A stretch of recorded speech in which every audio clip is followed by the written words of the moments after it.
গত ৮ মে অনুষ্ঠিত নাছিরনগর উপজেলার নির্বাচনে চেয়ারম্যান নির্বাচিত হন রোমা আক্তার।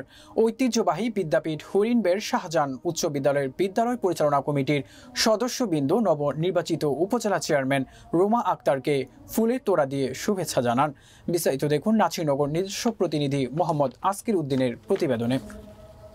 এ সময় কেন্দ্রীয় আওয়ামী কৃষক লীগের অর্থ বিষয়ক সম্পাদক আলহাজ মোহাম্মদ নাজির মিয়া, ১২ নং হরিপুর ইউপি চেয়ারম্যান আলহাজ মোহাম্মদ ফারুক মিয়া উপস্থিত ছিলেন।